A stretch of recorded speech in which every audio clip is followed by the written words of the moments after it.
Do do do do do do do do do do do. You'll never find no matter where you search someone who cares for you just the way I do.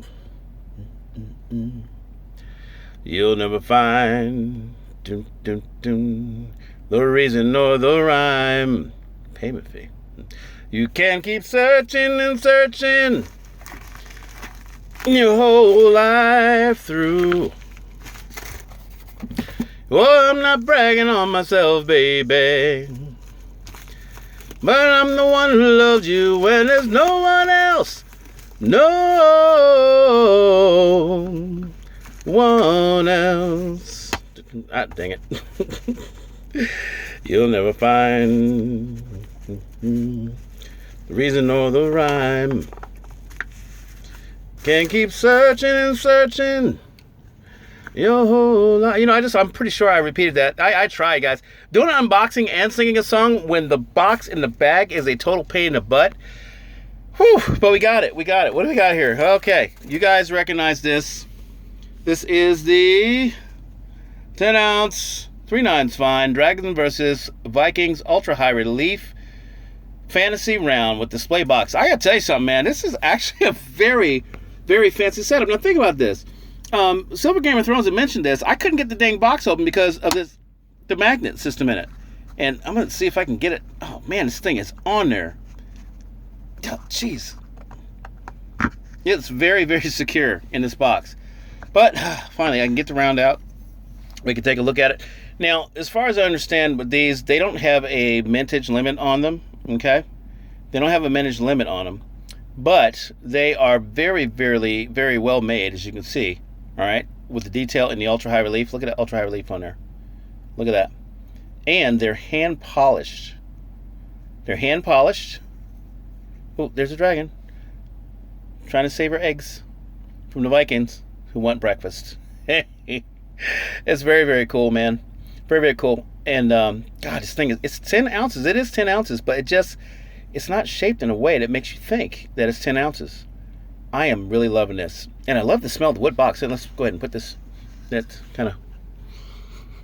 man, that's so nice. I like that. It's a real wooden box. It's a real oak wooden box they make for this. And you can see like they got a spacer here. You can put your finger there, and then there's the magnets right there to make it a pain in the ass to open. Ah, man, this thing is just... I am not into these per se. Like, I usually like to have my silver have a specific purpose for resale or spending as currency or something. But I think I've just had a ultra high relief theme round moment. I think I have definitely had a serious come to ultra high relief moment with this round here. Look at the scales on the dragon. The depth of the legs and feet. Inside the cave, the crags, the water in the background, the fire, the flames. Oh my gosh, I might spend the whole show talking about this dragon. Oh my goodness. Guys, you stackers out there, you guys know the feeling. You know this feeling, man. You know the feeling when you can feel that weight and you can see this incredible craftsmanship. This is what I was talking about with copper rounds yesterday. Find that craftsmanship that just grips you, man, that you can really appreciate. And it doesn't really matter what you pay, as long as you don't pay way too much. But gosh, you will always be satisfied with what you got, and you definitely wouldn't have any resale problem. I'm not going to sell this. A resale problem with this stuff. So, all right. So the 10-ounce Monarch Dragon versus Vikings coin, man. Check it out when you get a chance. You saw I paid like $277 out the gate, or $274, and I'm sorry, I think it's worth every bit of it. Even if this thing was made of, sterling or whatever, not quite 3/9 fine, but oh man, I want to bite it. That's how delicious it is to me. Okay, we're gonna put that there, and we're going to, actually we're gonna put it out here, and we're going to look at it. Yes, I'm sitting in the back of my car. If you guys never knew where I was, I'm in the back of my car. I'm in the back of my Toyota Sequoia. It is so big and roomy, I can just, whatever I want to do, I can just, spend time back here and whatnot. Okay, so I got my little notes there. I just want to make sure I don't forget. There's so many numbers that we're going to go over tonight when it comes to debt and stuff. I just want to make sure I didn't forget anything. But let's go ahead and let's do this. Let's move this coin up here like that so we can take a good look at it while we're talking about stuff. And you know me, I'm OCD, so I want to make sure I get this centered. You know, I really appreciate you guys tuning in and stuff. And you know what? I'm going to apologize because that was kind of cruel this morning. I didn't realize how cruel it was to actually have the box sitting there all morning and then never delivering on the goods to you guys. You can't do that. That's an unboxing faux pas. Do not bring the box out unless you mean to use it, unless you mean to open it. So we'll start right there. All right, so we said tonight we're going to talk about debt, right? We're talking about debt, how much actual debt there is out there. Real quick before we start that, let's get into the markets. The markets today, kind of exciting, not too exciting. Stocks closed flat to down. They were down quite a bit earlier in the day, and then I guess, you know, throughout the day, there's more stimulus came in, or whatever the Treasury and the ECB and those guys do with that money. That was in today. And so the market managed to close close to, you know, flat to where it closed yesterday. So that's all fine and good. And then metals did pretty good, believe it or not. Metals did pretty good. I'm going to say that gold is up 1% and silver closed just below $18, but it's already over $18 again in the futures trading and stuff. But let's hope for that pullback tomorrow. Now, I predicted 1777 to Fred Garr. He asked me, and I think 1777 is the price we could look at going into the weekend to purchase stuff. There's a lot of new stuff on the shelf. If you guys haven't heard, there's a new Asahi round, a 1 ounce Asahi round. JM Bullion has it. I don't know if they're exclusive to it, but the Asahi round, JM Bullion has it, and so you can get that. And the price is not that great. I think it's like $22 and change. So it's more than the stuff we were looking at earlier today, the Britannias, but actually probably about the same price as the Maple Leafs that were on sale. So, you know, pick your fights with that. I got plenty of Asahi bars, so I'm not going to step over there. I've got enough Asahi products and stuff. All right, so let's go ahead and get to it. Wow, we're already 7 minutes into the show because I went on about the coin forever and ever and ever and blew the song, but that's okay. Mr. Rawls will not mind. He is up there with gold. Now, let's get in closer to this. So debt, all right? There's a lot of debt in the world. You guys know it. We all have our own debt. Some of you guys don't carry any debt. I am really, I'm not envious of you, but I really applaud you for being able to do that because life is tough enough. And then to have life without debt, you know, it's next to impossible. But it's very cool. If you have mortgage debt, that's not really debt. That's good debt, considering, all things considering. Anyway, so let's just get right to it. Total global debt in the world, all right? That includes sovereign debts, that's private debt, corporate debt, comes out to about $300 trillion. I said $300 trillion. That's around the world. Everybody that owes everybody or owns anything or owes anything is about $300 trillion, okay, for the year 2020 so far, all right? The total value of global assets, which are things that people claim to own or have ownership of, whether it's debit or credit, doesn't matter, that is around $400 trillion, I think. Yeah, so, yeah, about $400 trillion for that. But here's the thing that's kind of weird. You've got the assets, then you've got the debt. But in 2008, when the financial crisis happened, you know, governments and central banks and legislators, they decided it would be a lot better to deal with the debt crisis if the debt was redefined. And what was allowed is that governments authorized central banks to start monetizing the debt, start monetizing their debt, whether they're doing bond purchases or doing QE, and that was what they're actually doing. They're taking the debt that was existing and they're actually using it as if it were money or currency to give people to invest in. Did you catch that? What was debt, and a lot of it, say about $300 trillion, central banks around the world were authorized by their governments to take and buy that debt, transmogrify it into financial instruments, mortgage-backed securities, AAA bonds were all in there and stuff, and all these different financial instruments for people to invest in. So by extension, they turned them into an asset. They turned the debt into an asset. That's what's been going on all this time, with the QE and stuff. All right. So yeah, so monetization of debt is basically the idea of turning chicken poop into chicken soup. All right. You basically take debt, you launder it, you repackage it, it becomes a new investment vehicle, a banking instrument, or even more currency. I know it's enough to make you want to swallow your head. But why do we need more currency? You think about it. All the money printing that you see right now out of the Federal Reserve, the ECB, the European Central Bank's been doing it for a long time. The Central Bank, People's Bank of China has been doing it for the last 10 years. The Bank of Japan has been doing it. Any big central bank you can think of out there has been monetizing debt, okay? And they have been turning them into financial instruments, and people have been investing in them. So it's been keeping the money velocity going, but it's creating what's called a liquidity trap. And what is a liquidity trap? A liquidity trap is basically where there is financial instruments, money, currency put into the system, right? And it's supposed to go out into the system and get to the people, and people are supposed to spend it. But the liquidity trap is the banks see now, because they've got all this power, they don't have to lend the money. They can actually make money on the money themselves. And then that's basically where the money ends up staying. It ends up staying in the banks and staying in their little wells and reservoirs, and it creates a liquidity trap. Governments are mad at central banks now because they're not putting the money out there for people to use. They're keeping it for themselves, and they're earning their 0.25% interest or 1% or whatever.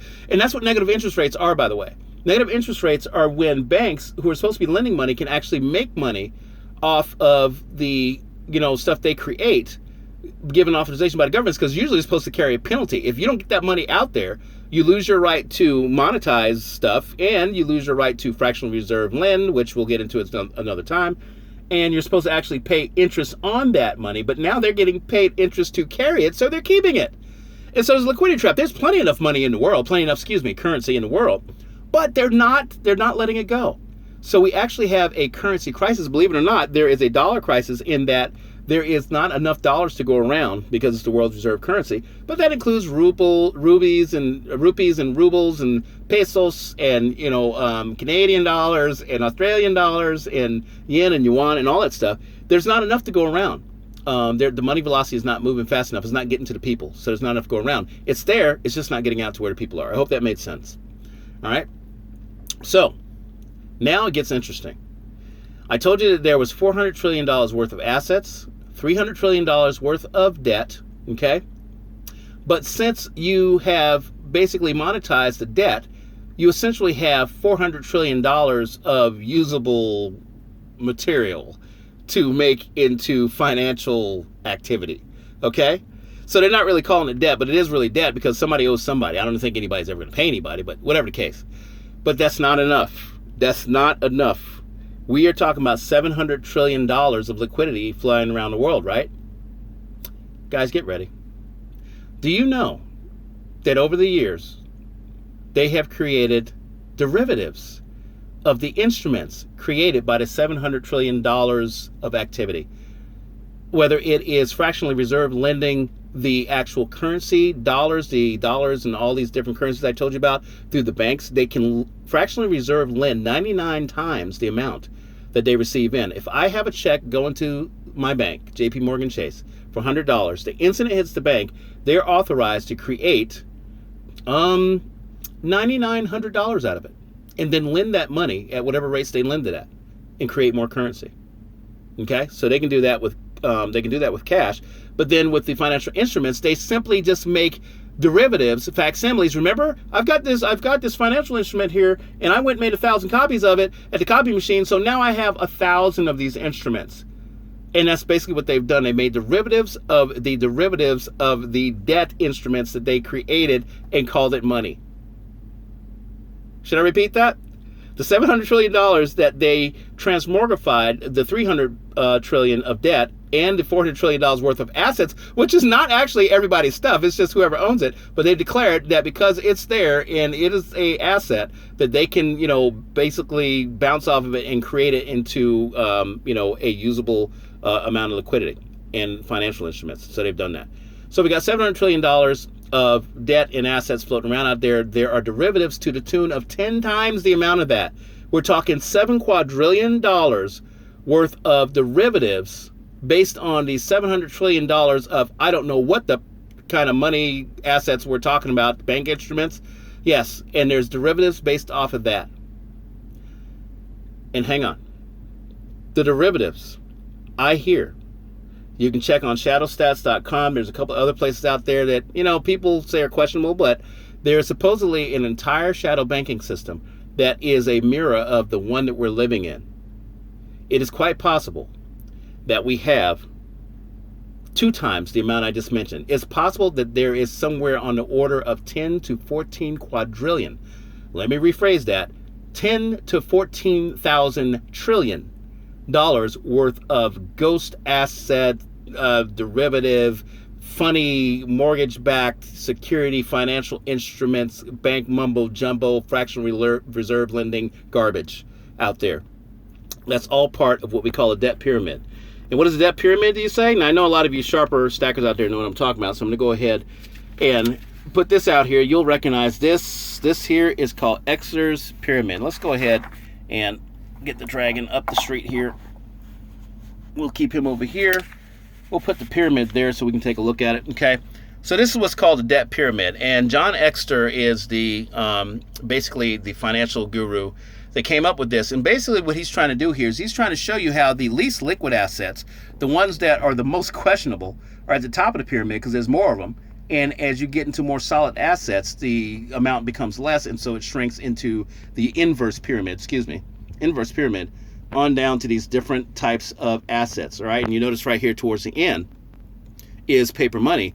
And then the most solid asset, they say, is gold, okay?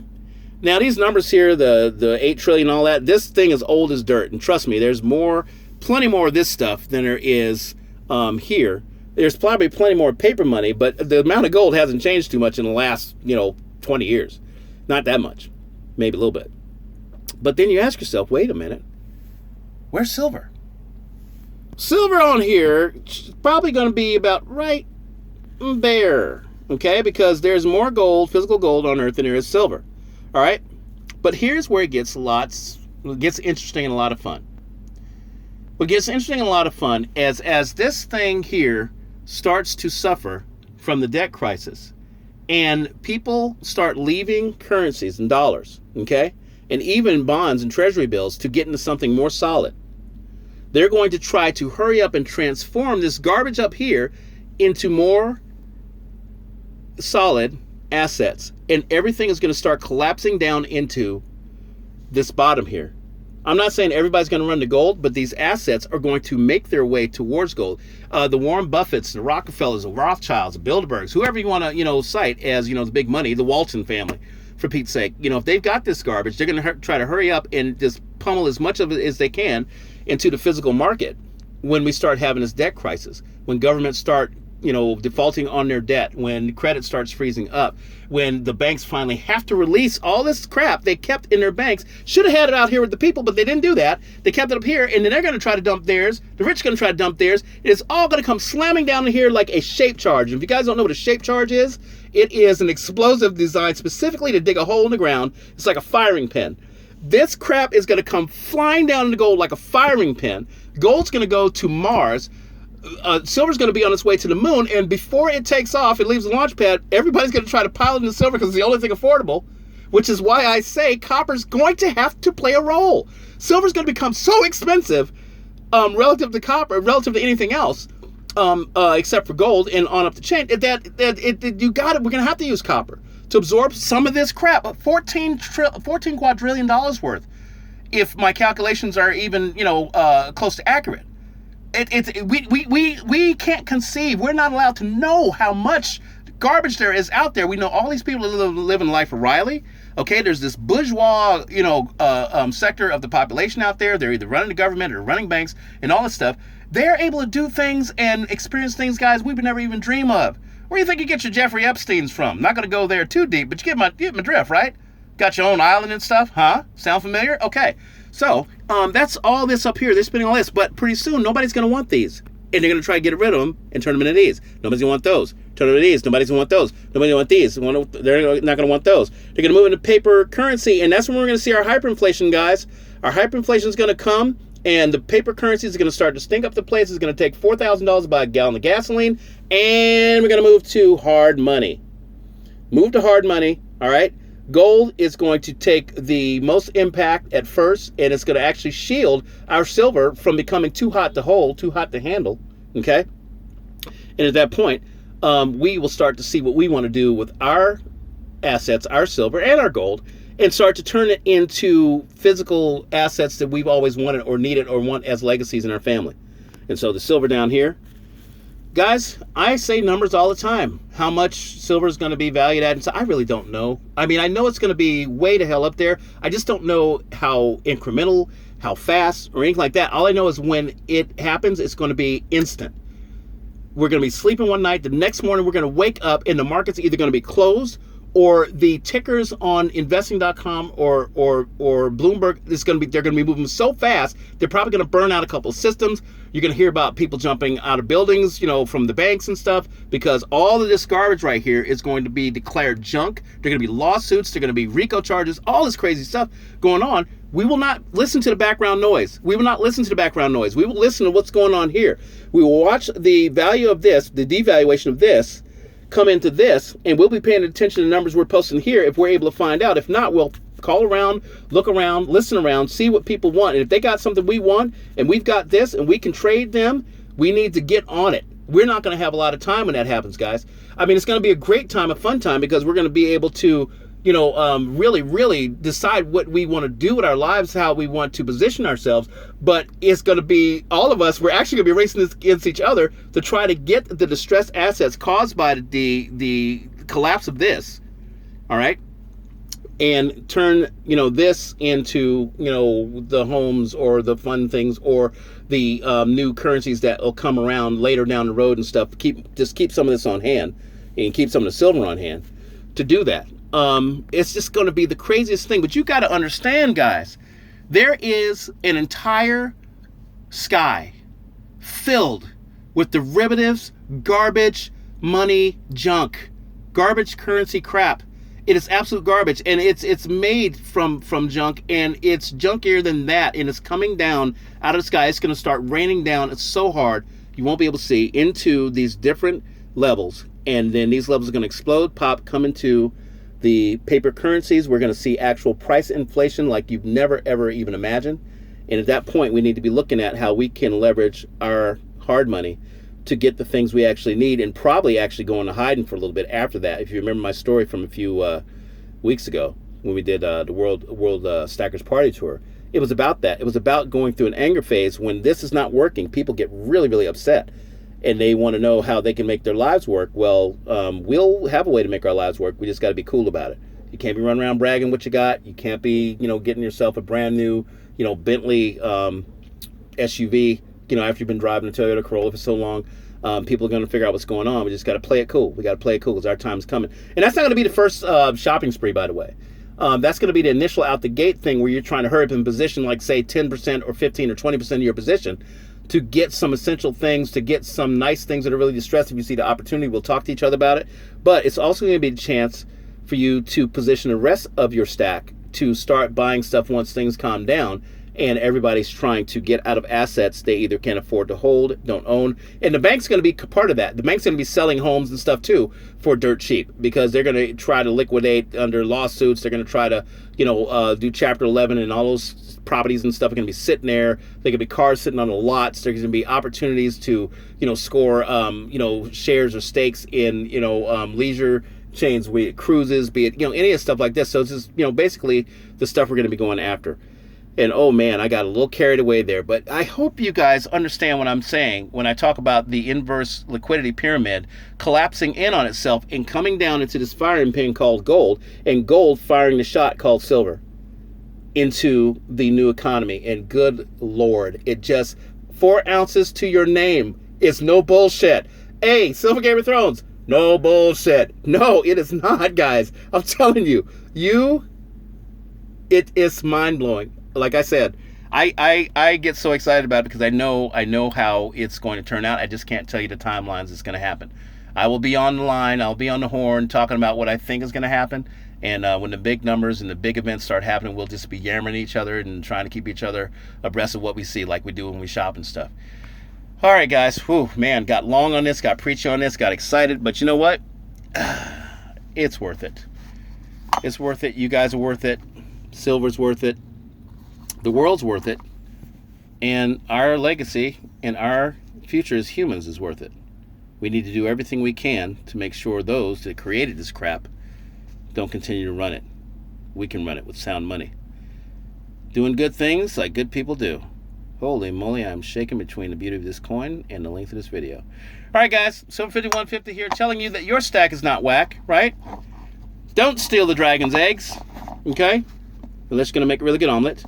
And that just 4 ounces of silver to your name keeps you 99% ahead of the game, right? Okay, guys. Appreciate you tuning in tonight. And we will see you in the morning for the morning update. Hopefully we can get a pullback this weekend and get some more silver. All right, y'all. Peace.